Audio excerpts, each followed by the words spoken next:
Ok. No olviden que hay que firmar por cada clase asistencia entonces y recuerden que, sobre todo los que ustedes son pastores de área o parte de las mesas de trabajo de las redes de servicio, como este es imperativa su presencia, si no la firman quedan colgados de la brocha después con que, no que estuvieron, pero nadie va a poder dar fe de que lo hicieron. Por favor, llenen firmen su registro de asistencia. Que la hoja de asistencia está organizada alfabéticamente, me dice Gabriel, pero por nombre, no por apellido. Entonces así se buscan y firman por cada hora de asistencia. Con esto empezamos a llenar el mapa de seguimiento de cada persona, que es la forma como vamos a estar pendientes de cada aspecto importante de acuerdo con el anillo de compromiso.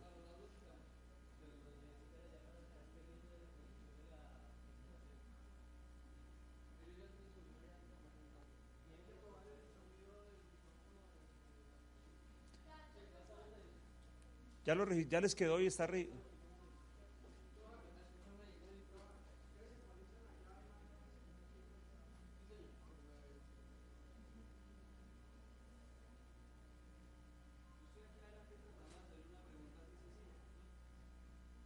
Jaimito, ¿estás oyendo?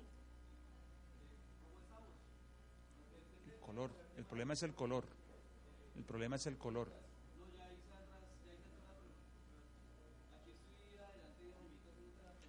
Magi, esta es negra.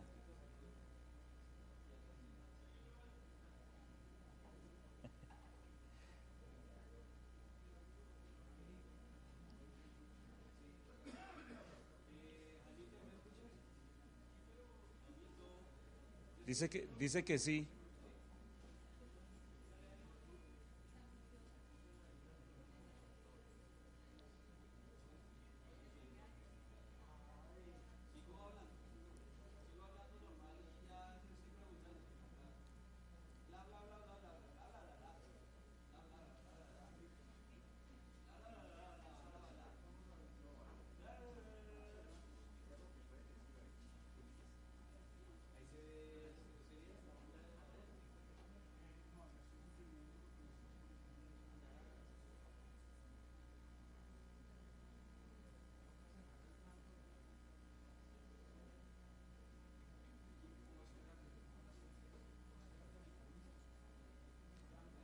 Por favor, aprovechen, chequeen la carpetica.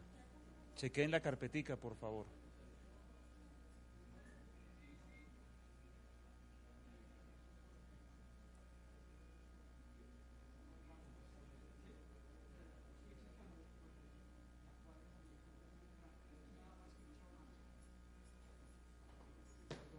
¿Está bien? Aquí. ¿Sí? Ahí me pega blanca, la luz blanca, sí.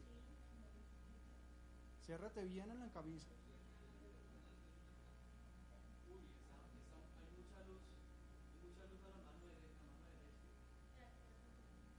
Fíjate que no lo he podido cerrar todavía. Ahora es el balance, sí.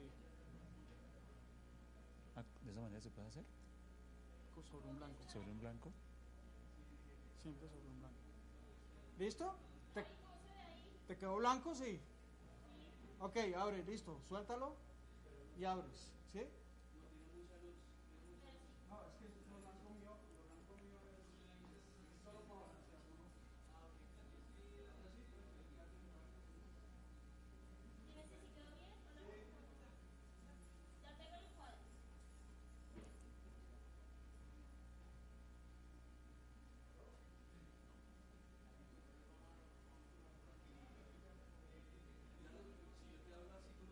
Sí. Sí.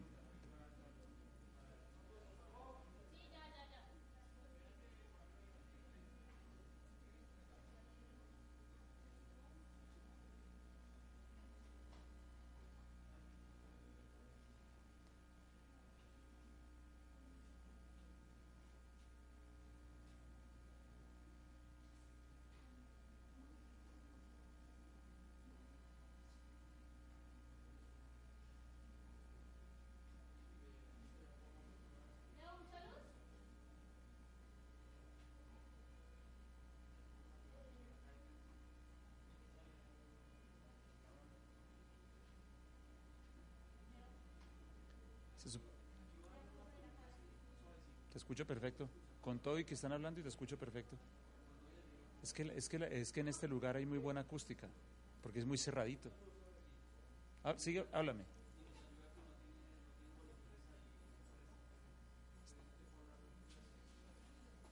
Perfecto, te escucho.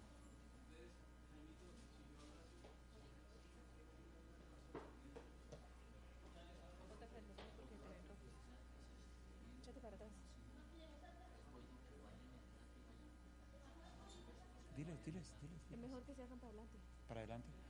Pueden decir, que me dice Gabriel que les recomiende por favor que se vayan haciendo hacia adelante, no hacia atrás, para que como estamos grabando por video, entonces es mejor que los que van llegando más tarde se queden atrás. Así que lo que más puedan, acérquense hacia adelante, por favor.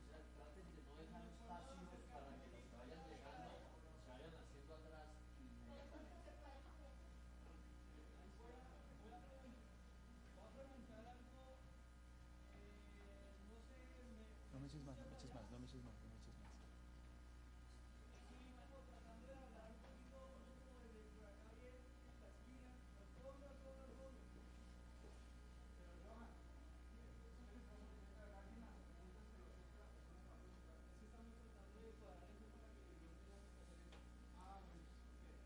Mientras quede registrado en la grabación.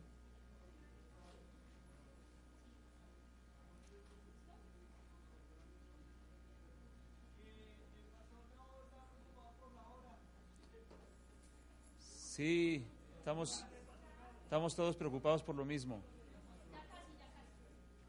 Discúlpenos, tengan un poquito de paciencia porque se ha cuadrado todo esto con mucha anticipación, pero siempre pasan cosas de último momento.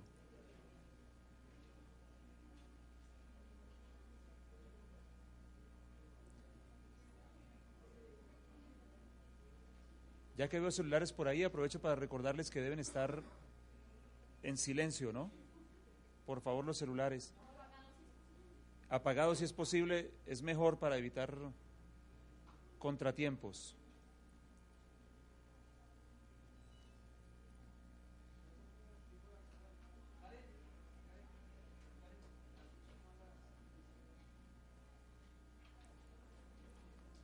Además tenemos dirigiendo toda la operación a un publicista que lleva 20 años trabajando en producción de televisión. O sea que ustedes se podrán imaginar el nivel que él quiere tener pues con los equipos que tenemos, ¿no?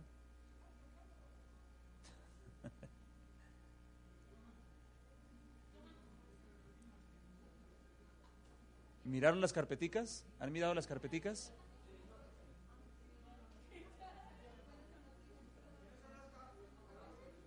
¿Que quiénes son los camarógrafos?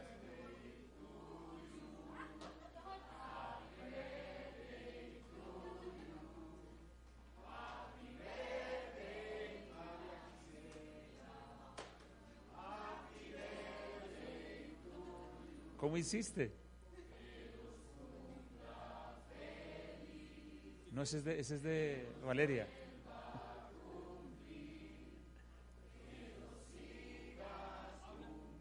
Están cantando. Cristo Jesús.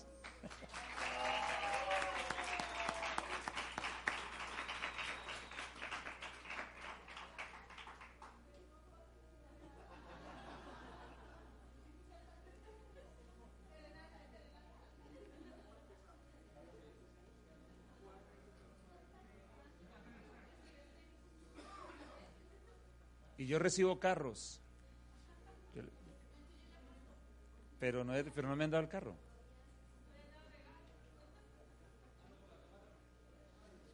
Entre varios es más fácil.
¿Ya crees que podemos empezar, Leo? ¿Sí?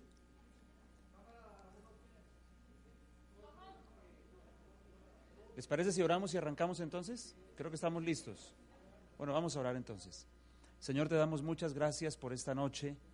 Rogamos que tu palabra corra libremente y que tu Espíritu Santo la haga vida en nosotros.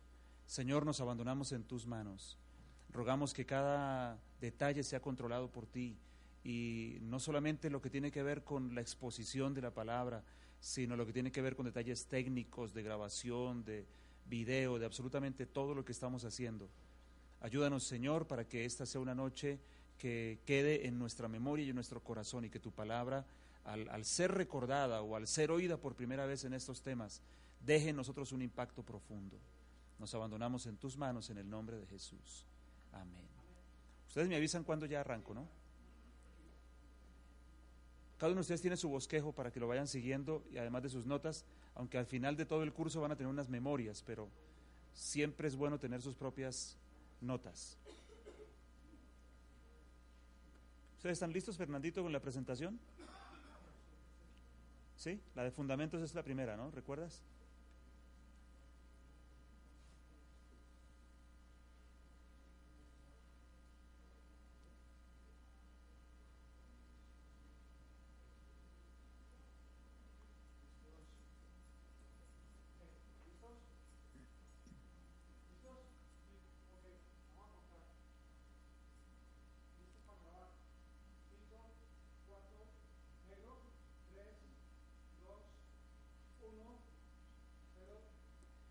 Bueno, bienvenidos, no solamente los que están aquí esta noche, sino los que nos acompañan por medio de las grabaciones de audio, de video.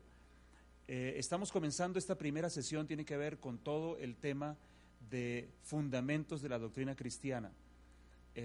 Como ustedes bien saben, estamos tratando de poder, de poder dejar a través de ese programa de nivelación doctrinal, o de poder alcanzar una seguridad de que estamos pensando en asuntos centrales de la palabra, una misma cosa, que tenemos un mismo pensamiento.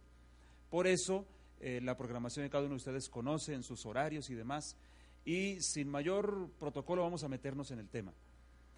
Antes de tocar el primero de los aspectos fundamentales de la doctrina cristiana, vamos a hablar un poco acerca de por qué la necesidad del fundamento, o por qué hablar de fundamentos, aún de pronto en el caso de muchos de nosotros que ya llevamos algún tiempo de caminar en Cristo. Así que déjenme decirles algunas cosas al respecto. Vamos a tocar como el primer aspecto esencial lo que la Biblia llama arrepentimiento de obras muertas. ¿Por qué razón? Este es el primero de los fundamentos que la Escritura menciona. Ustedes pueden ubicarse en el libro de los Hebreos, en el capítulo 6, aunque más adelante lo estaremos repasando, pero por alguna razón, no es arbitrario el hecho de que de que el escritor de Hebreos haya dicho que arrepentimiento es el primero de los primeros fundamentos en la vida cristiana. Yo creo que podemos pensar que si a esas verdades bíblicas se les da el calificativo de fundamento, o se les reconoce el poder de fundamentar, evidentemente deben tener ese efecto en nuestra vida, el efecto de darnos un piso, darnos un sustento. Hablemos un poquitico acerca del fundamento en términos generales. Cuando hablamos de fundamento, estamos hablando de la parte más importante de toda edificación. Es importante que eso se entienda muy bien. La parte esencial de toda edificación no es la construcción en sí, sino el fundamento que la sostenga. Cuanto más alta sea la edificación, más profundo tiene que ser el fundamento. Estas son cosas que nosotros debemos tener muy claras a la hora de pensar en cómo se construye nuestra vida. Además, siempre es el fundamento la primera parte de toda edificación, y es la que va a garantizar la durabilidad, como la estabilidad, la permanencia de una edificación. Por favor, yo quiero que ustedes estén pensando en esto. La Biblia nos compara, a cada uno de nosotros compara nuestra vida como una casa, una construcción, algo que se está erigiendo, que se está levantando. Es indispensable comprender el fundamento en esa construcción, y que la Biblia lo identifica es una gran ayuda, porque entonces no estamos como dando palos de ciego, sino sabemos a qué apuntarle al respecto. Podríamos también hablar de un sentido amplio de lo que es el fundamento. Un comentario extra creo que debe dejarse bien claro. Construir el fundamento toma tiempo, no es una cuestión, ¿cómo se podría decir?, que se hace de la noche a la mañana. Creo que tenemos que este punto tenerlo muy claro por una razón. Hoy en la iglesia cristiana, a causa de ciertos, ¿cómo decirlo?, de ciertas estrategias o formas de trabajo, es muy común entonces que asistamos a un escenario en el cual se dan líderes como de la nada, se dan líderes en cuestión de meses, o se les asigna ese estatus o ese rol a una persona cuando apenas lleva quizá un poco más que semanas. No estoy con esto negando que desde el principio que empieza nuestra vida cristiana podríamos asumir responsabilidades acordes con nuestro desarrollo, pero la verdad es que se está dando una especie de ¿cómo se diría?, de liderazgo prefabricado que está trayendo demasiados problemas. Por eso este comentario es pertinente. El construir el fundamento toma tiempo, no es una cuestión que se va a hacer de la noche a la mañana, y se necesita invertir en eso entonces el tiempo requerido. Pero bueno, por ampliación quiero decirles un par de cositas más. Cuando hablamos de fundamento podemos hablar de otras cosas además de las que les he dicho. Podemos hablar, por ejemplo, de la primera etapa, de escribir con fundamento, la primera etapa en nuestro caminar espiritual, esos primeros tiempos esenciales en que comenzamos a relacionarnos con Dios y a caminar nuestra vida en el Evangelio. Pero además la palabra fundamento o el concepto se puede ampliar todavía un poquito más. Podemos hablar del proceso de formación de una vida previo al desarrollo de cualquier clase de ministerio o de cualquier clase de servicio. Ustedes saben que nosotros tenemos muy claro un concepto, el concepto de primero ser para después hacer. Ahora, en el pasado hemos tenido de pronto un par de problemas porque quizá a causa de querer enfatizar ese orden, de pronto pudimos exagerar un poquitico en el asunto y mucha gente se quedó construyendo su fundamento, entre comillas, pero nunca se comprometió en términos prácticos con el servicio. O sea, conseguimos de pronto un cierto número de gente que sabe mucho, o que sabía mucho, o que aprendió mucho, pero no tenía un nivel de compromiso práctico. Una especie de, construimos sin quererlo en años pasados quizá una especie de burocracia espiritual, con gente que tenía un título y un conocimiento, pero que no lo estaban desarrollando de una forma práctica. Así que, sin ir de nuevo a ese sobreénfasis en el concepto, de todas maneras sí tiene que ser claro que hay un orden, y primero la formación de carácter es lo que debería ocupar nuestro tiempo y todo nuestro énfasis. ¿Qué más podemos decir al respecto de lo que fundamento es en un sentido amplio? Todo aquello que es invisible de una vida, esta parte es importante, todo aquello que es invisible de una vida constituye parte de su fundamento. Nosotros a veces tenemos la tendencia a creer que solamente importa lo visible de nosotros. O, por ejemplo, creemos también que solamente le hace daño o le hace bien a otros lo que ven en nosotros. Pero la verdad es que tiene un impacto mucho más profundo, aunque no se puede ver de una manera muy inmediata, pero tiene un impacto mucho más profundo lo que son las realidades internas e invisibles de una persona. Nosotros, si comprendemos bien lo que fundamento es y lo que significa, deberíamos darle una enorme prioridad a lo que son los aspectos de nuestra vida no visibles, porque los aspectos no visibles de nuestra vida se constituyen en el piso, en el cimiento que se deja ver luego. Es como el iceberg, ustedes han escuchado de esto. El iceberg se dice que la parte visible tan solo constituye un 25 o a lo sumo un 30% de lo que es verdaderamente todo ese pedazo enorme de hielo. Lo demás está debajo del agua. Así sucede con el fundamento en la vida de una persona, y así sucede con los aspectos visibles de esa invisibles de esa persona. Mucho más si somos líderes. Mucho más si somos líderes, deberíamos tener muy en cuenta que lo invisible de nosotros se convierte en piso de lo que hagamos, ya sea para nuestra propia vida o lo que pretendamos hacer en favor de otros. ¿Qué más podemos mencionar de fundamento como el concepto por ampliación? No sé si estamos siguiendo con la presentación o no, si está para ustedes.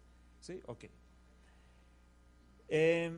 También podríamos entender fundamento el ministerio delante de Dios, esa parte de nuestro trato íntimo y personal con Dios que es ajeno al dominio público, lo que la gente no ve de nosotros en cuanto a nuestra relación con Dios. Ustedes recordarán el pasaje donde Jesús dijo: cuando ores, entra en tu aposento, cierra la puerta detrás de ti, ora a tu Padre que ve en lo secreto, tu Padre que ve en lo secreto te va a recompensar en público. ¿De qué más hablamos? Repito, estamos haciendo como una extensión del concepto del fundamento en la vida de una persona. Hablamos de fundamento también cuando ponemos la palabra como principio para todas las acciones y para todas las decisiones. Eso constituye también parte de lo que es la fundamentación en nuestra vida. Y un asunto más. Hablamos también al fundamentar o al hablar de fundamentación, de reconocer o del reconocimiento del gobierno efectivo del Señor en nuestra experiencia práctica de vida, es decir, una experiencia real de gobierno de Cristo sobre nosotros.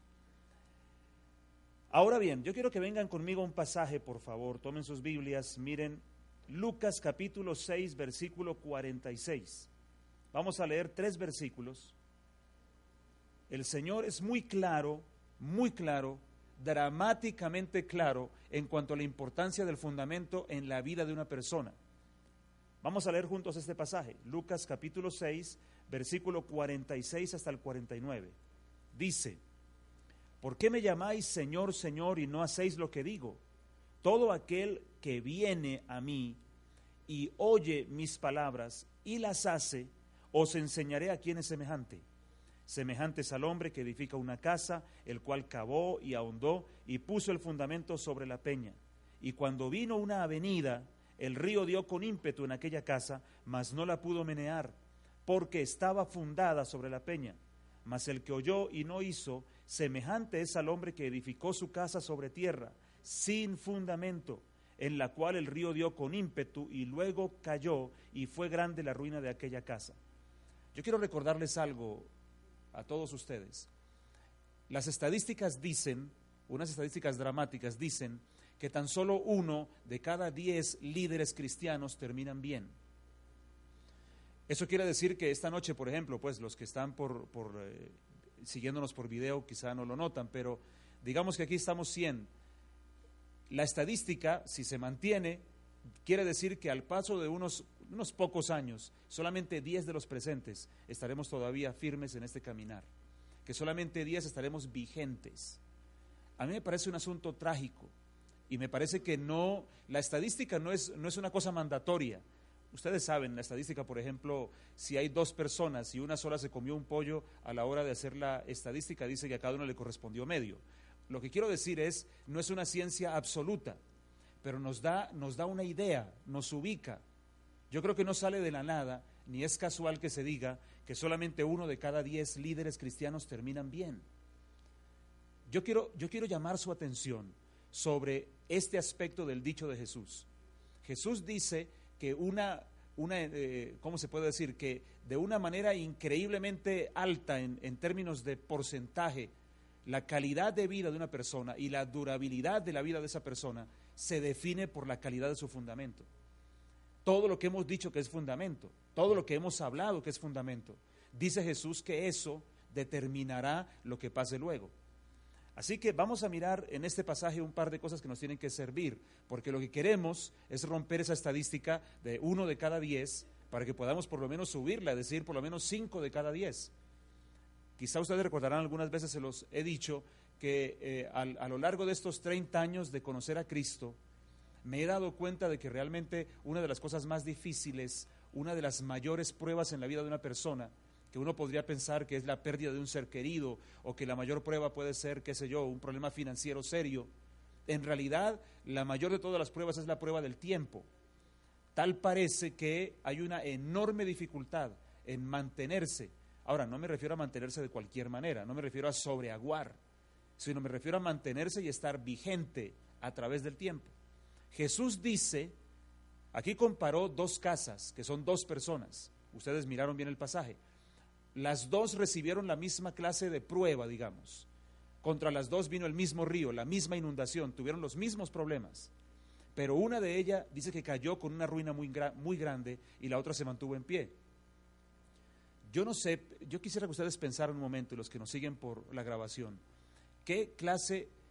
cómo me veo en 10 años, qué pienso yo que debo hacer o qué debo corregir, porque tristemente nosotros somos de una tendencia demasiado pasiva, culturalmente hablando, que nos hace pensar que simplemente donde estamos es fruto del azar, de la buena suerte o de una soberanía de Dios mal entendida. O sea que nosotros no tenemos nada que ver con el proceso del tiempo y con el permanecer vigentes.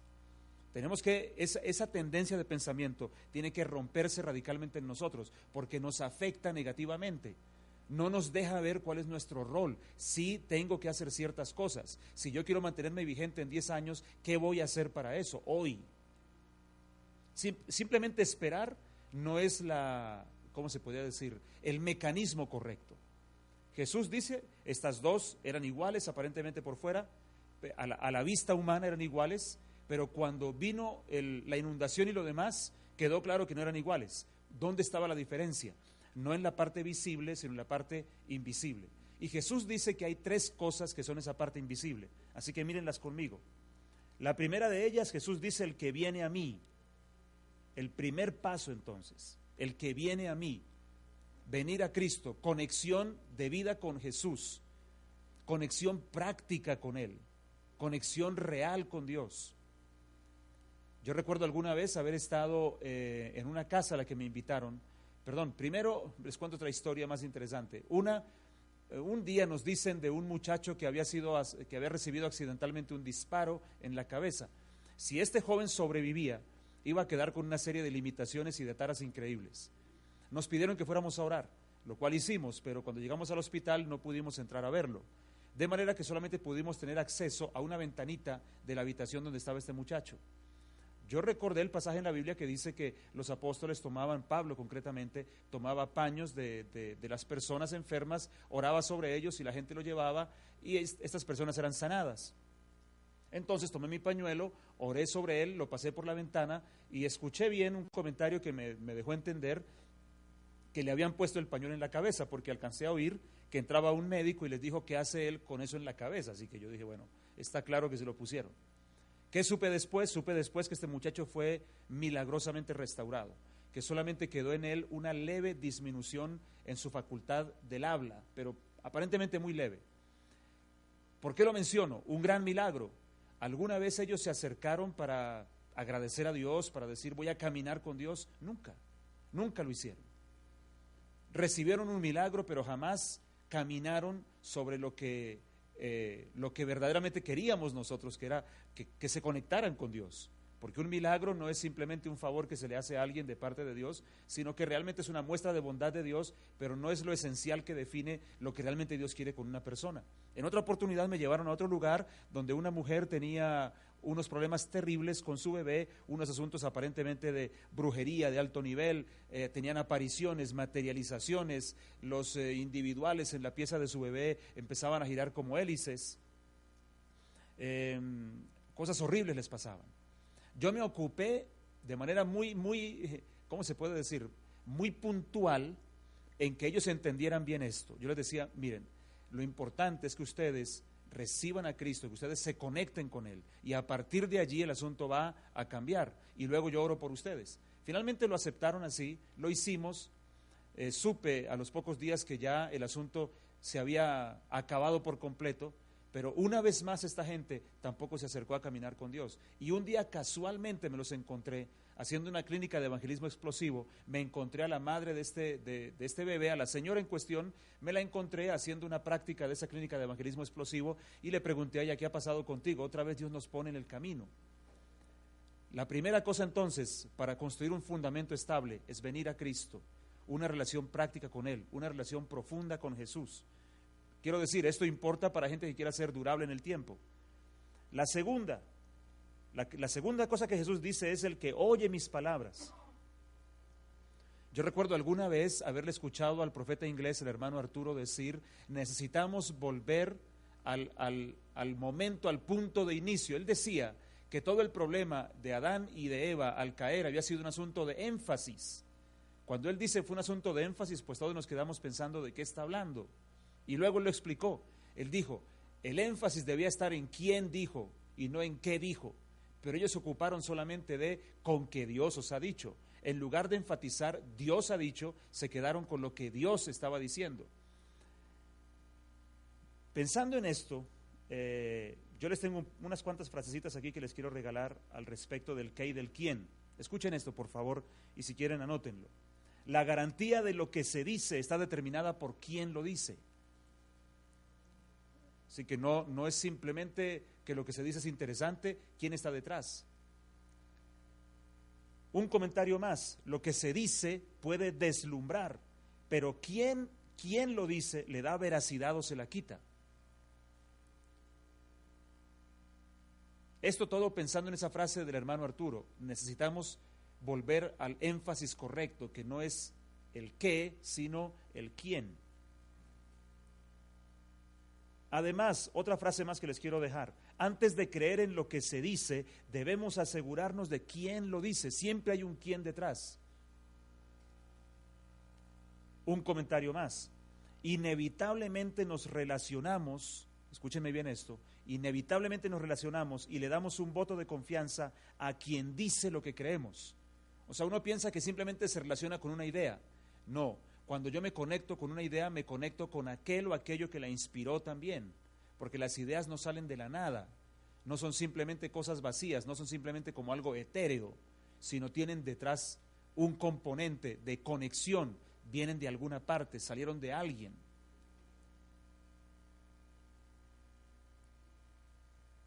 Entonces, pues es obvio esta como una pregunta, ¿con quién nos relacionamos? Pues eso lo podemos saber al mirar qué creemos. ¿Qué creemos nos dice con quién estamos conectados?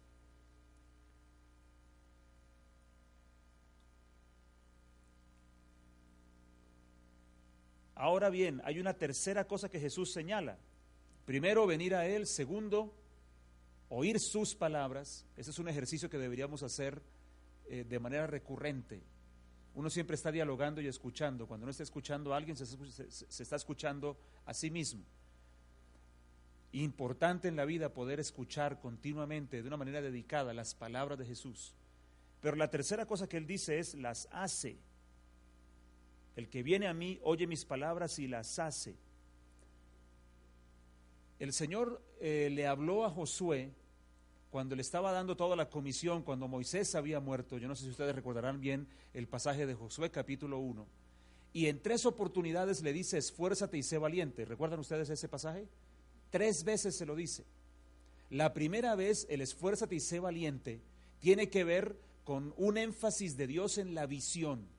Esfuérzate, y sé valiente, porque tú poseerás esta tierra. Miren qué interesante. Un pensamiento de Dios, necesito ser esforzado y ser valeroso para poder conectarme con una visión. Viene un segundo asunto, y en el segundo asunto ya no habla de la visión, sino habla de construir una calidad de vida. Habla de poner las palabras de Dios por obra. Nunca se apartará de tu boca este libro de la ley, sino que de día y de noche meditarás en él, para que guardes y hagas conforme a todo lo que en él está escrito, porque entonces harás prosperar tu camino y todo te saldrá bien. Y allí en medio de esos versículos aparece la frase, solamente que te esfuerces y que seas muy valiente. Escúchenme bien, edificar principios internos, edificar vida interior es una cosa costosa, difícil. Y quiero decirles algo. Yo creo que de la misma forma como en el cuerpo humano necesitamos una estructura que la sostenga, me refiero a todo lo que tiene que ver con los huesos. ¿Cuál es el propósito de nuestros huesos en el cuerpo? Por lo menos a mi entender son 2. Por un lado protegen y por otro lado sostienen. Imagínense ustedes de nosotros qué sería sin el esqueleto. Habría no sé, el corazón pegado al riñón. No sé uno cómo diría, te amo con todos mis riñones, porque el corazón está cerca. O sea, es como absurdo pensarlo. Todo está distribuido en un cierto orden, todo está protegido. Pero escúchenme bien, es una estructura rígida y no estética. Rígida y no estética. ¿Alguno de ustedes tiene en la mesa de noche o en su billetera la radiografía de su ser amado? No es una mala idea, digo yo, finalmente es la de la persona que uno quiere, ¿o no? No, nadie, o sea, es tan poco estético que nadie conserva algo así. Mira tan lindo el cráneo de mi esposo. ¿Te das cuenta el esternón? Qué belleza. Y mírale ese fémur. ¿No es una preciosidad el fémur? No, de ninguna manera. Puede parecer ridículo lo que estoy diciendo. De la misma forma, emocionalmente, espiritualmente, necesitamos una estructura que nos sostenga. En este caso, esa estructura descansa o la constituye los dichos de Jesús y el dejar que ellos nos estructuren adentro. Hay un problema que tenemos como cristianos, uno entre muchos, digo yo. Uno es yo lo llamo teoverbalgia. Disculpen la expresión, es un invento. La teoverbalgia. Alguien me dijo que debería llamarla teoverbalgia, no, sino teoverborrea o algo por el estilo. Dije no, porque eso suena muy agresivo y eso suena a un problema de lo motil y no me gusta. Teoverbalgia, dícese de esa persona que sufre del síndrome, que todos los días está diciendo que Dios le dijo una cosa, que Dios le dijo otra, que Dios le dijo otra, y todo el tiempo anda una contradicción tras otra. Escúchenme bien, yo creo indudablemente que Dios habla a las personas, pero creo que eso tiene un asiento. Para que eso sea fiable, para que eso sea real, el piso, el asiento, son las palabras escritas, son los dichos, son la revelación contenida en las Escrituras.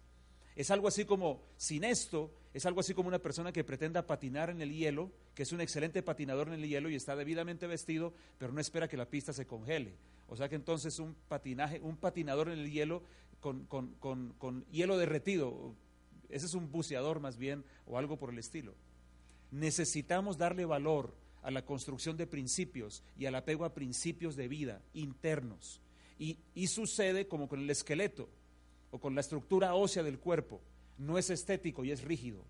Quiero decir, no son cosas como muy fáciles. El apego a principios. El empezar a romper un poquitico esa tendencia de es que yo siento. Y mucha gente se la pasa en un problema, en un conflicto de sentires.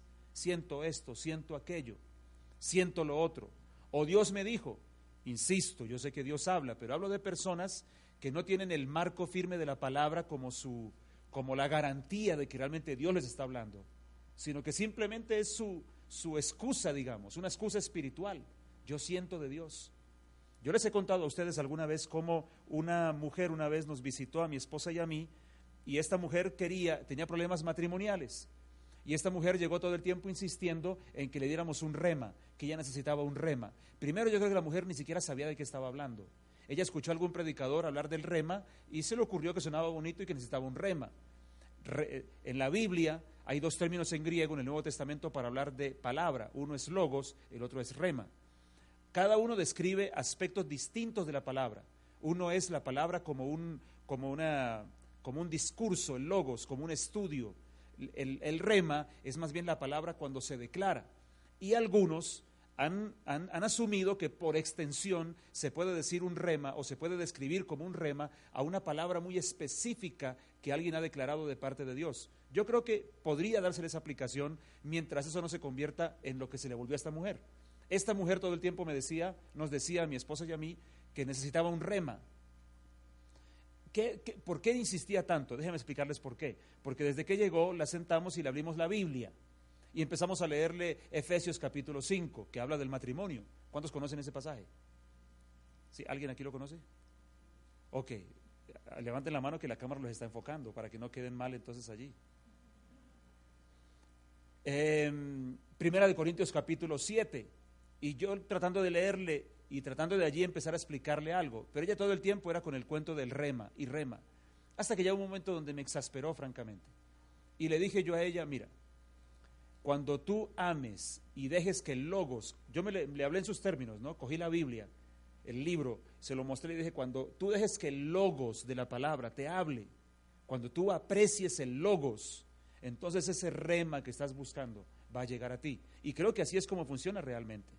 Creo que una palabra específica de Dios viene como resultado de estar sumergido en las Escrituras, estar metido en ellas. ¿Por qué lo menciono aquí? Bueno, para ver si rompemos esa tendencia de los sentires. Mucha gente siente, pero siente un montón de cosas que no tienen apego a la Escritura, no tienen fundamento en la palabra de Dios, no tienen ninguna forma no tienen ninguna autorización de parte de Dios, pero dicen que Dios se los habló. Y lo último en este aspecto que quiero mencionarles a ustedes, para meternos ya en la parte de arrepentimiento, en lo que queda de tiempo, es que Jesús describe una dinámica que consiste en dos cosas. Recuerden, la manera de fundamentar o la manera de poner un cimiento correcto a la vida, cuando alguien quiera ser perdurable, Jesús dijo que consistía en venir a Él, luego oír sus palabras y luego hacerlas. Dejar que sus palabras nos conduzcan, dejar que sus palabras nos guíen. Uno puede mirar, déjeme hacer un paréntesis más, uno puede mirar esto de dos formas. Un Dios narcisista que está demandando toda la atención para sí, que quiere que lo estemos mirando y contemplando y echándole incienso todo el tiempo, diciéndole qué lindo eres. O la forma que yo creo que es la correcta, por lo menos es la que yo entiendo, es sabiendo que hay diseños de Dios, sabiendo que cuando Dios nos declara ciertas cosas, no simplemente nos está poniendo una especie de, ¿cómo se puede decir?, cáscara de plátano de prueba en el piso, sino nos está diciendo nos está tratando de mostrar cómo es que el diseño suyo en determinados aspectos de la vida funciona, para que al caminar por ese diseño tengamos un buen resultado, que se produzca algo positivo para nosotros. Por ejemplo, cuando la Biblia nos habla de honrar a padre y madre, dice de una forma muy bella, honra a tu padre y a tu madre, que es el primer mandamiento con promesa, para que te vaya bien. Eso dibuja lo que es el espíritu de la palabra. No es la cárcel en la que quieren cerrarnos, no es el Dios narcisista, sino es simplemente la declaración de los diseños de Dios, que una vez que pueden ser observados y podemos movernos sobre ellos, nos va a ir bien, nos va a ir bien. Así que, dicho esto, la dinámica Jesús la describe en dos frases. La primera, él dice cavó y ahondó. El hombre que hizo esto que edificó bien, dice que lo primero que hizo fue cavar y ahondar. Así que, mis hermanos queridos, la primera parte de esta dinámica consiste en quitar cosas, remover creencias, remover conceptos, remover ciertas formas de pensar, remover tradiciones que se han almacenado en nuestro interior. Tiene que haber una remoción, tiene que haber un quitar algo. Jesús lo señala de manera muy clara, para que no quedemos solamente al juicio de lo que nos parece, o para que no quedemos como ante la tiranía de que a mí me parece esto, o para que no quedemos, peor aún, ante una mente dividida. La mente dividida es cuando lo que yo pienso y lo que Dios dice están al mismo nivel. Para mí no hay diferencia. El resultado de eso es una mente dividida, una mente que no tiene gobierno, una mente que no tiene una línea firme para seguir. Y el segundo aspecto de la dinámica es poner. Dice que puso algo. Primero cavó, ahondó y luego puso. Así que necesitamos establecer ciertas cosas una vez que hemos quitado las otras, poner algunas en su lugar. Si ustedes quieren, después con más detalle, busquen en el capítulo 5, 6 y 7 del Evangelio de Mateo, donde el Señor Jesús aplica esta dinámica. ¿De qué manera? Cuando Él empieza diciendo, ustedes oyeron que fue dicho tal y tal cosa, pero yo les digo tal y tal otra. Por tanto, y siempre encuentran, por lo menos al principio del discurso del Sermón de la Montaña, esa forma de hablar de Jesús. Oyeron esto, algo para remover, pero yo les digo esto, algo para poner. Por tanto, siempre tiene que haber una aplicación o una implicación en nuestra vida de lo que estamos creyendo. Ok, no olviden ir haciendo sus preguntas allí en papelito para al cerrar la clase poder dar un espacio para preguntas. Dicho todo esto, metámonos rápidamente en el primero de los fundamentos que la Biblia describe. En Hebreos capítulo 6 dice que son arrepentimiento de obras muertas, fe en Dios, doctrina de bautismos, imposición de manos, resurrección de muertos y juicio eterno. El escritor de Hebreos dice que deberíamos seguir hacia la madurez no echando de nuevo ese fundamento, pero más adelante no desautoriza el hecho de que de tiempo en tiempo tiene que ser recordado. Por eso los hemos traído a ustedes hoy a esto, para que podamos recordar. Y en algunos casos yo me atrevo a decir que es mucho más que recordar, es quizá poner por primera vez de manera clara ciertos principios de la palabra en nuestra vida. Vamos a comenzar entonces con el primero. Allí está el versículo, creo que tienen su presentación. El siguiente, hay un clic más allí para que ellos puedan ver cuáles son esos. Muchas gracias. Allí están entonces lo que les acabo de mencionar: arrepentimiento, fe en Dios, doctrina de bautismo, imposición de manos, resurrección y juicio eterno. Vamos a entrar rápidamente en el primero. Arrepentimiento de obras muertas se llama.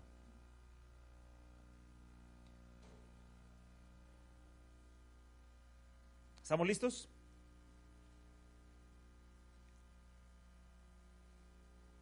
Le voy a leer un par de versículos en Hechos capítulo 17. Pero Dios, habiendo pasado por alto los tiempos de esta ignorancia, ahora manda a todos los hombres en todo lugar que se arrepientan, por cuanto ha establecido un día en el cual juzgará al mundo con justicia por aquel varón a quien designó, acreditándolo ante todos al haberlo levantado de los muertos. Rápidamente, ¿qué no es el arrepentimiento? Empecemos por allí. Arrepentimiento, mi querido hermano, primera cosa que no es un desasosiego emocional. Muchas personas creen que por allí va el asunto, un simple desajuste emocional. Tampoco es el arrepentimiento una sensación amarga que le procura a una persona una cierta dosis de autocastigo, que con eso pues como que al menos compensa su falta, digamos. No es entonces sensación amarga que le traiga autocastigo. Hay gente que cree que el castigo puede purificar al hacer pagar los errores, por eso algunos inclusive golpean su cuerpo, pero eso de poco o de nada sirve, como no sea simplemente dejar una cicatriz física. El arrepentimiento no es sentido de culpabilidad o acusación, no es eso tampoco. No es un cambio momentáneo de postura, como simplemente como una cosa aparente. Mucha gente momentáneamente tiene alteraciones de conducta, pero nada más que esto. Estoy teniendo un pequeño problema con energía por la demora al principio. Voy a necesitar conexión, si alguien me ayuda arriba, Tato, disculpen. Otra cosa más que no es el arrepentimiento. El arrepentimiento no es simplemente desear no haberlo hecho.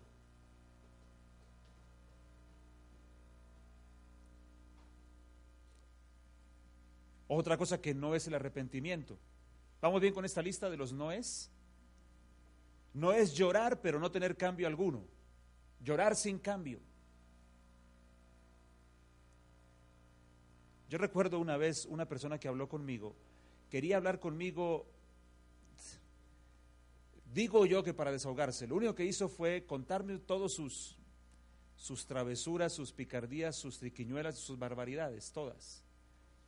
Y al final yo lo único que pude decirle fue, bueno, primero que todo no soy un cura, y por otra parte lo único que veo que tú quieres hacer es desahogarte.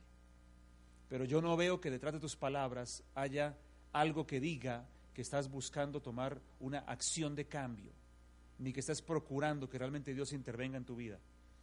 Por eso necesitamos distinguir entre el arrepentimiento y el remordimiento.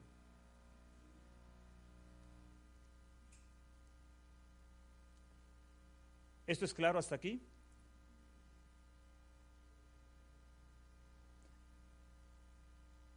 Déjenme asegurarme de qué tengo acá para... ¿Qué sí es el arrepentimiento entonces? De hecho, la palabra en el idioma original griego es metanoeo, que habla de un cambio de mente, un cambio de pensamiento. Entonces hablamos de un cambio de mente que provoca un cambio en la manera como vivimos. Cambio de mente que provoca un cambio en la manera como vivimos.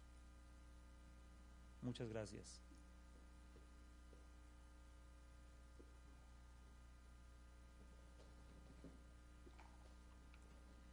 Otra cosa más que es el arrepentimiento.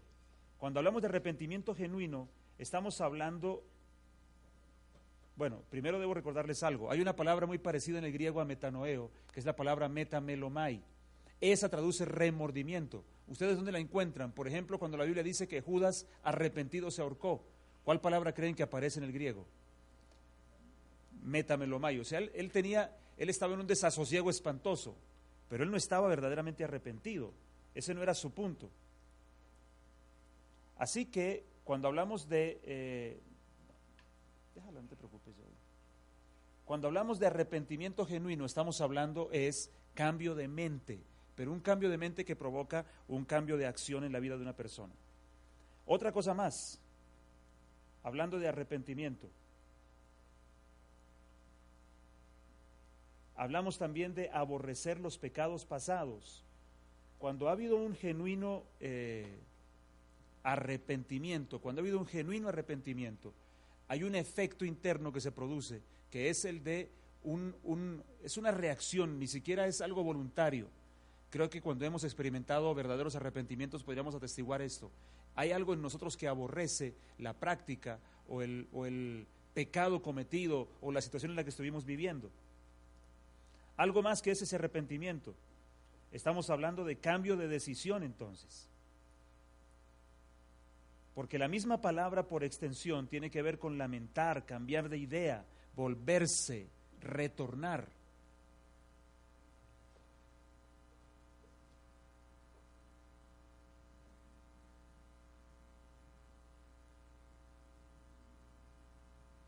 Dicen algunos, tengo aquí para ustedes un par de definiciones o un par de conceptos de algunas personas estudiosas, comentaristas bíblicos. Déjenme leerles algo. Algunos afirman, dice alguno, el llamado al arrepentimiento es, en lo que respecta al hombre, un llamado para que vuelva a ponerse bajo la dependencia de Dios, a la que se debe por su carácter de criatura y por el compromiso de pacto. Esta me parece una idea muy, muy interesante. Déjenme mirar si aquí hay alguna otra cosa que podría ser útil para nosotros hoy. Otros comentaristas hablan del carácter radical de arrepentimiento, del arrepentimiento, perdón. Es un vuelco y un retorno completo que se pone de manifiesto en la forma como una persona vive. En fin, todo esto nos señala a nosotros, en todo caso, algo muy distinto a lo que es el simple remordimiento. Hablamos también de reconocer que no tenemos ningún derecho legítimo como tal. Un punto de partida correcto ante Dios es el de la carencia de el reconocimiento de no tengo derechos, aunque de pronto alguien puede decir, bueno, sí los tengo. Claro, los tengo una vez que me acerco a Dios y entonces recibo una herencia, pero en esencia la actitud del corazón de completa humillación delante de Dios ilustra un verdadero arrepentimiento. Algo más del arrepentimiento correcto tiene que ver con rechazar las excusas y la autojustificación. Digamos, hablemos de asumir responsabilidad sobre la vida y no simplemente justificar, es que me hicieron hacer aquello, me hicieron hacer esto otro, o es que tengo un problema de maldiciones generacionales, o es que sencillamente hay un demonio que me agobia todos los días. Que ese es el comodín de los cristianos, ¿no? El diablo me hizo hacer esto, el diablo me hizo hacer aquello otro, yo no tengo nada que ver, siempre estoy entre o Dios o el diablo, pero soy una persona carente de responsabilidad al respecto. Algo más de arrepentimiento, el término correcto, dar la espalda a los valores y estilo de vida antiguos. Todo esto nos puede más o menos ilustrar lo que arrepentimiento verdaderamente es. No es una experiencia emocional, es una experiencia profunda del corazón. Es el resultado de encontrarnos con un Dios absolutamente santo, puro y perfecto y ver nuestra verdadera condición. Y dicho sea de paso, ese contraste tan espantoso a veces no produce algo malo en el corazón del individuo, sino al contrario, lo acerca verdaderamente a Dios y le permite entrar en una conexión correcta. Eso es importante que se comprenda bien de lo que es el genuino arrepentimiento. Ahora, yo quiero que ustedes vengan conmigo a Lucas capítulo 15. Creo que ustedes han oído o han leído la que se conoce como la parábola del hijo pródigo. que como lo hemos dicho otras veces, realmente está mal titulada, porque no es la parábola del hijo pródigo, sino es la parábola de dos hijos. Jesús desde el principio dijo, un padre tenía dos hijos, de manera que con ambos Él quiere hacernos destacar algo, o nos quiere dar a entender cosas muy precisas. Vamos a leerla muy rápidamente. Un hombre tenía dos hijos, y el menor de ellos dijo a su padre, Padre, dame la parte de la hacienda que me pertenece, y les repartió la hacienda. Y no muchos días después, juntándolo todo, el hijo menor partió lejos a una provincia apartada, y allí desperdició su hacienda viviendo perdidamente. Y cuando todo lo hubo malgastado, vino una grande hambre en aquella provincia y comenzóle a faltar. Y fue y se llegó a uno de los ciudadanos de aquella tierra, el cual le envió a su hacienda para que apacentase puercos. Y deseaba henchir su vientre de las algarrobas que comían los puercos, mas nadie se las daba. Y volviendo en sí dijo, ¿cuántos jornaleros en casa de mi padre tienen abundancia de pan, y yo aquí perezco de hambre? Me levantaré e iré a mi padre y le diré, Padre, he pecado contra el cielo y contra ti, ya no soy digno de ser llamado tu hijo, hazme como a uno de tus jornaleros. Y levantándose vino a su padre. Como aún estuviese lejos, viólo su padre y fue movido a misericordia, y corrió y echóse sobre su cuello y besóle. Y el hijo le dijo, Padre, he pecado contra el cielo y contra ti, y ya no soy digno de ser llamado tu hijo. Mas el padre dijo a sus siervos, sacad el principal vestido y vestidle, y poned un anillo en su mano y zapatos en sus pies, y traed el becerro grueso y matadlo, comamos y hagamos fiesta, porque este mi hijo muerto era y ha revivido, habíase perdido y es hallado, y comenzaron a regocijarse. Yo quiero primero darles una pequeña lista de lo que fueron las pérdidas de este joven muchacho. Alguna vez me di a la tarea de diseñé un tema que lo llamé las pérdidas de los hijos lejanos. Algunas personas solamente están enfocadas en, bueno, yo mientras no pierda mi salvación o algo así. Quiero decirles el montón de cosas que este joven perdió. En el versículo 12, mírenlo ustedes, la primera cosa que encontramos es lo que llamo pérdida del enfoque. Él ya no tenía una claridad de visión de vida. Así que no es tan simple cuando una persona quiera enfriarse en su caminar con Dios y creer que eso no le va a afectar su manera de vivir. Lo primero que va a pasar es una pérdida de visión y de enfoque en la vida. Lo segundo yo lo llamo, según el versículo 13, comercio con lo sagrado. He visto una y otra vez cómo las personas los hijos de Dios, que se mantienen distantes de Dios, comienzan a hacer de lo recibido por Dios mismo como una manera de negociar con otros. ¿A qué me refiero? No sé si han leído la historia de Sansón, el ungido. Sansón tuvo problemas enormes todo el tiempo, sobre todo con mujeres.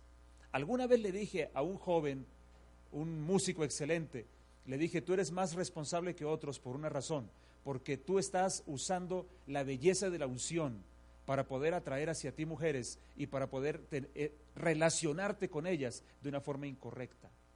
Este es un ejemplo de cuando hablo de comercio con lo sagrado. Otra cosa más, en el mismo versículo 13, yo la llamo la pérdida de relación de hijo. Ya entonces no hay una conexión de padre, Dios como padre, sino simplemente un ser exigente, alguien que me está demandando cosas. En el versículo 14 encuentro que la herencia se vuelve algo inútil. Tengo herencia, pero no me sirve para nada porque no tengo acceso a ella. En el versículo 15 se dibuja otra pérdida de la libertad. Estoy atado por diferentes cosas. Es interesante que este muchacho terminó con cerdos. No sé si para ustedes es claro que entre la gente judía el peor de los ejemplos era el estar entre cerdos, apacentándolos. Así que en este caso, escúcheseme bien por favor, no solamente hablo de pérdida de libertad, sino de relación con demonios, interacción con demonios. Si alguien tiene dudas acerca de la realidad de esos seres angélicos llamados demonios, un día de estos los llevo a ciertas cosas para que vea cómo funcionan. Y la última que encuentro, versículo 15 y 16, pérdida de la dignidad. Era una persona completamente avergonzada, Ahora, pero en él mismo podemos entender cuáles son los pasos de un genuino arrepentimiento. Mírenlos ustedes. La primera frase increíble es volviendo en sí. Así que miren ustedes cómo el corazón y la mente de una persona que no camina con Dios puede terminar enajenada. Volviendo en sí, un cambio de mente. Otra vez hablamos del metanoeo. Este muchacho está enajenado o está alienado, está envuelto en una atmósfera que lo mantenía en postración y esclavitud. Así que hay una reacción interna primero, que la Biblia describe como volviendo en sí. La segunda es una decisión. Primero, cambio de mente entonces. Siempre, arrepentimiento siempre implica un cambio de pensamiento, pero un real cambio de pensamiento. La segunda, una decisión. Me levantaré e iré. Yo creo en lo personal que Dios está dispuesto a hacer todo por nosotros en el proceso de cambio de conductas, menos tomar la decisión inicial. El punto de partida tenemos que darlo nosotros. Yo creo que por esta razón deberíamos ser muy cuidadosos con lo que podríamos llamar como momentos de luz en la vida. ¿Cuántos saben de qué hablo? Hay momentos en los cuales yo puedo entender algo de una forma que antes no lo había entendido. Si yo no aprendo a hacer eco de esos momentos de luz, ¿saben lo que me espera? Me espera como una ronda completa para volver a ese punto. Y en esa ronda completa, yo no sé qué tanto tiempo tarde y qué consecuencias pueda tener. Hay momentos de luz de los cuales no somos dueños.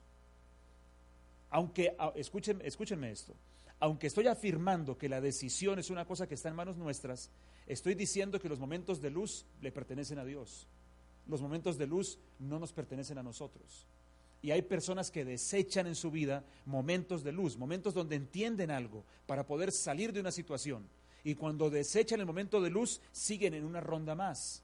Y a veces algunos no se recupera de esa, o sea, algunos ni siquiera están, ¿cómo se podría decir? Aún ni siquiera vivos para cuando vuelva a pasar por ellos otro momento de luz. El Señor le dijo a Jerusalén lo siguiente: ustedes matan a los profetas, apedrean a los que les son enviados. ¿Cuántas veces quise juntarlos como la gallina a sus polluelos, pero ustedes no quisieron? ¿Y qué dice el Señor después? Su casa les es dejada desierta por cuanto no conocieron el tiempo de su visitación.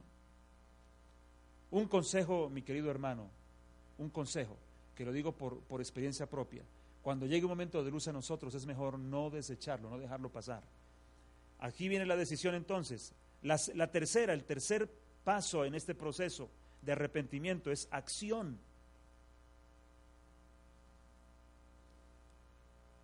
Una ejecución de la voluntad. Dense cuenta ustedes que el padre no persiguió a su muchacho hasta donde estaba con los cerdos.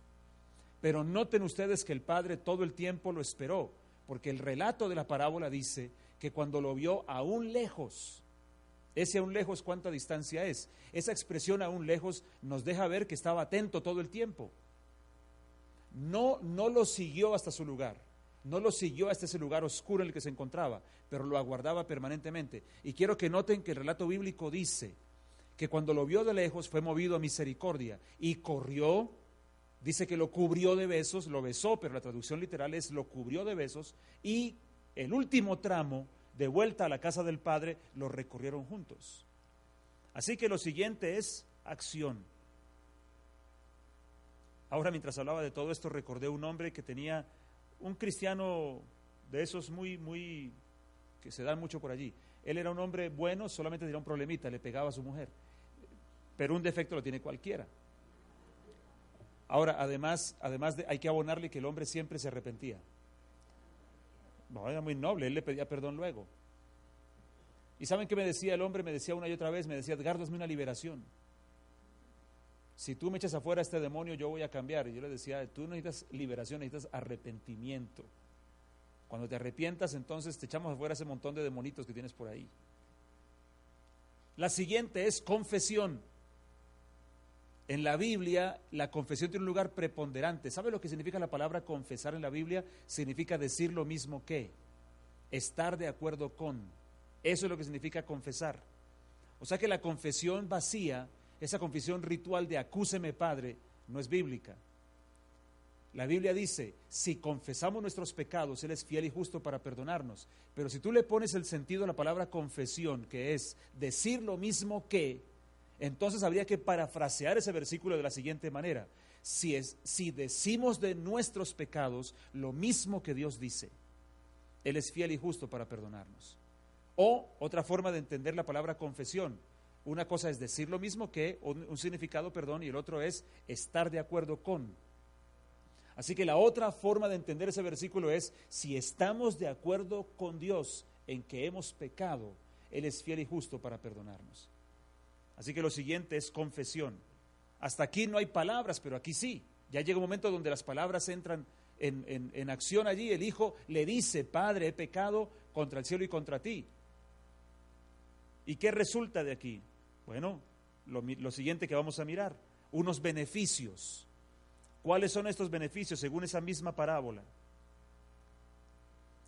Noten ustedes que hay silencio todo el tiempo. El hijo cambia su pensamiento, toma una decisión, actúa sobre ella, empieza a moverse.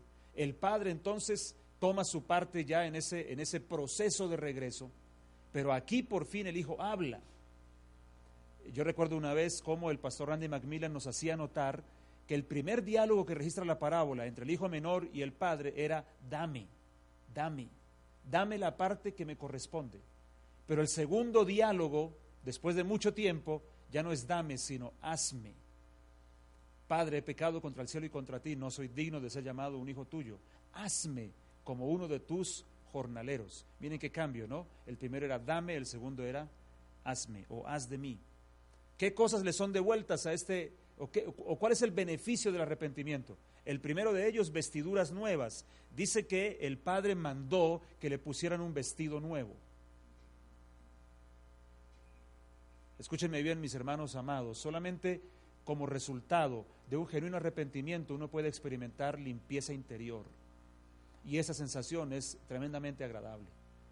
Limpieza interior no es el resultado ni de azotarme, ni de golpearme, ni de lastimarme, ni de sentirme mal, sino de arrepentirme.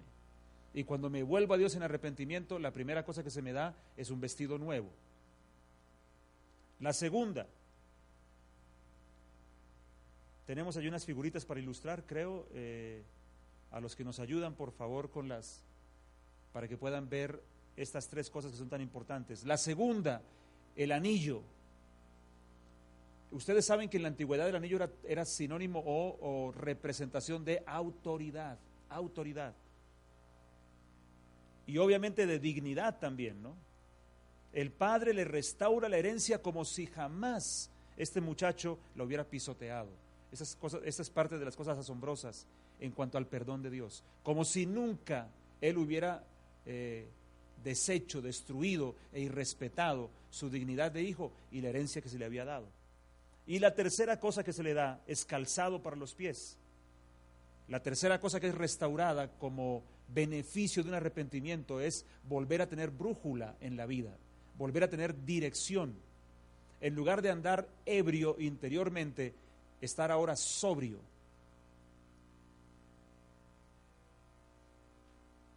Así que tenemos vestido, anillo y calzado. Entonces, limpieza interior, tenemos además dignidad, autoridad de vuelta y tenemos además guía o dirección. Voy a dejar para que ustedes después miren lo que son como lo que llamamos también unos frutos del arrepentimiento. La Biblia nos habla en 2 de Corintios capítulo 7 de varias cosas que son experiencias que atestiguan o confirman que ha habido un genuino arrepentimiento. Cautela, dice, o diligencia, defensa, indignación, temor, ardiente deseo, celo, vindicación. Pero esto lo voy a dejar para que ustedes lo trabajen más personalmente para poder ir cerrando ya este tema. Vayan listando sus preguntas, por favor. Hay unas áreas de arrepentimiento entonces. Bueno, allí está la lista, creo, les están dejando ver la lista. Eso lo van a tener luego en su material para que la revisen bien, porque es un tema interesante que daría para hablar mucho. Y de hecho lo que estamos haciendo aquí es más bien un aspecto un poquito más resumido de estos temas. Áreas del arrepentimiento, vamos a dejarlas mencionadas bien claras. La Biblia nos habla de arrepentirnos de nuestros pecados, es la primera. Arrepentimiento de pecados. Esto no tiene mucho que discutirle. Pablo dijo en Hechos capítulo 17, Dios pasó por alto los tiempos de ignorancia, pero ahora manda a todos los hombres en todo lugar que se arrepientan. Obviamente esto parte del reconocimiento de una condición de pecador, y no simplemente de soy una persona buena que no necesito arrepentirme de nada. De hecho, creo que las personas con una tremenda sensación de que son buenos son los que más difícilmente alcanzan una verdadera experiencia de arrepentimiento, porque tienen un concepto de sí que les ha hecho pensar que malo solamente es el que mata o el que roba o el que está dedicado a prácticas inmorales evidentes o algo por el estilo. Arrepentimiento de pecados. Pero el segundo rango es arrepentimiento de obras muertas. Por favor, tomen nota de ese. Obras muertas, dice la Biblia. ¿Por qué no dice solo pecados? Porque lo de pecados es obvio, pero lo de obras muertas quizá no. Una obra muerta es todo aquello que, aun siendo moral o éticamente correcto, no es nacido de Dios. Mucha gente cree que las obras buenas son las mismas, que obras buenas en la Biblia y buenas obras son la misma cosa. No, no es la misma cosa. Las obras buenas no siempre se trata simplemente de buenas obras, sino las obras buenas se tratan de obras de Dios, cosas de Dios, obrar como Dios. Una obra muerta también es todo aquello que nace de un sentido de autojusticia. Sí, hay algo bueno en mí, no todo es tan malo, yo soy, pues sí, tengo algunos defectos, pero esencialmente soy tremendamente bueno. Una obra muerta también es todo aquello que hacemos para ganar el favor de Dios o su aprobación. Hay muchas personas que luchan continuamente con un problema de aceptación y creen que con Dios la única manera de ser aceptados es cumpliendo de una cierta forma, con unos ciertos cánones o indicadores. No entra en su mente la posibilidad de creer que Dios los acepta y los ama tal como ellos son. Una obra muerta también es una obra que no nace de fe. Y un tercer aspecto de arrepentimiento, me interesa mucho dejarlo muy grabado en sus corazones, es un cambio de forma de pensar, porque la palabra literal arrepentimiento, es metanoeo. Nosotros en muchas áreas de nuestra vida necesitamos arrepentimiento, no quizá como la experiencia moral, pero sí como la experiencia de un cambio de forma de pensamiento. Esto es vital para que podamos crecer en la estatura de hijos maduros.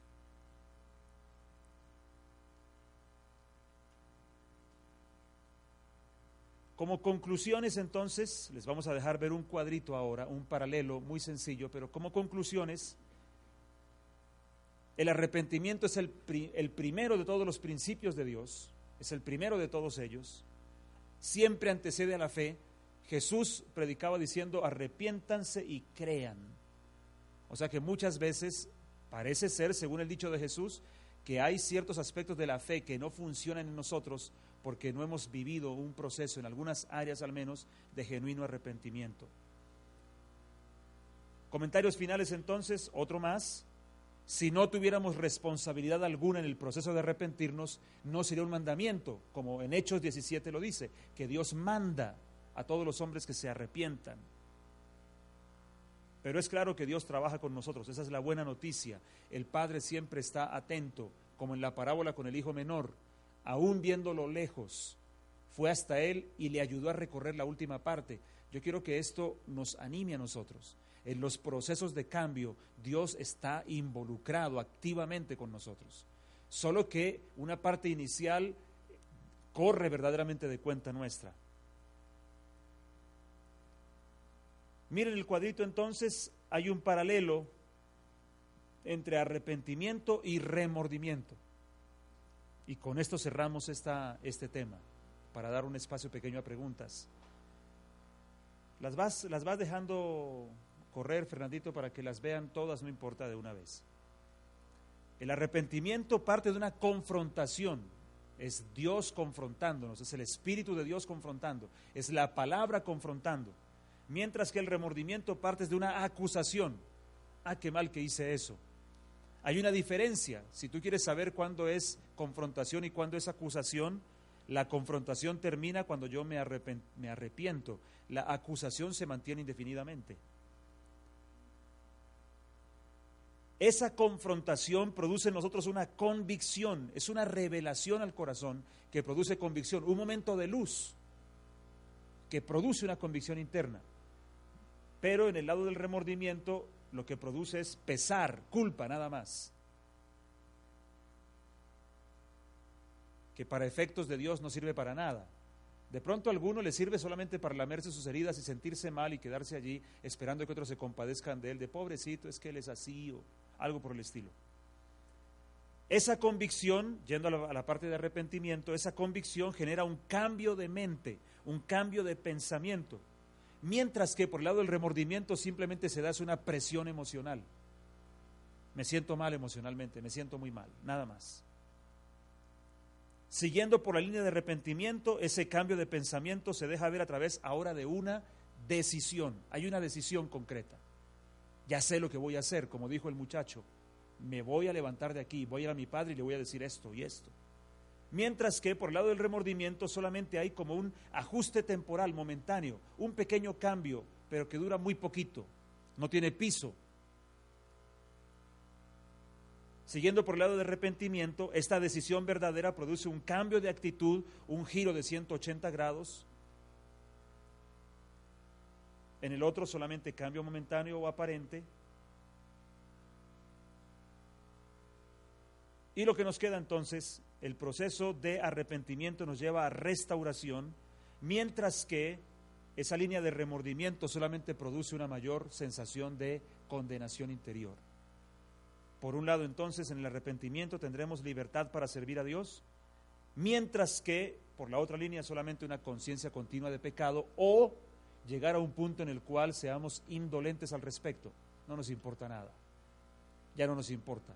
Somos, como mucha gente llega a ese punto, inmoral y descarado. Ya no importa nada. El burlador del que habla la Biblia. Bueno, vamos a abrir 2 minutos preguntas. ¿Hay alguna pregunta?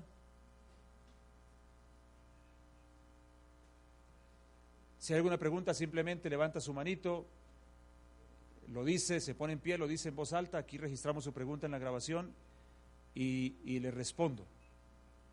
¿Hay alguna pregunta? ¿Ninguna? Yo siempre he dicho que cuando no hay preguntas, o bien es que todo quedó muy claro, o bien es que no se entendió nada.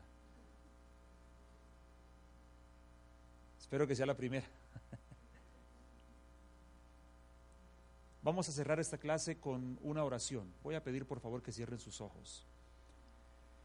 Señor, arrepentimiento es una de las experiencias vitales para poder caminar contigo. Señor Dios, quizá haya áreas en nuestra vida y en las de quienes nos acompañan viendo esta grabación que aún no han experimentado el cambio. Quizá, Señor, hay algún área allí donde no nos hemos genuinamente arrepentido. Yo pido que tu Espíritu Santo opere sobre ellas y nos ayudes a poner en firme esta primera piedra del fundamento, el arrepentimiento de las obras muertas. Oramos en el nombre de Jesús. Amén. Bueno, aquí cerramos esta primera. Vamos a hacer un corte, obviamente para los que están grabando, pues el corte es obvio, y seguimos ahorita con otro tema en unos minuticos. Solo 5 minutos, ¿no? Solo 5 minutos. Pónganse de pie y 5 minuticos porque hoy tuvimos un retraso de media hora para comenzar.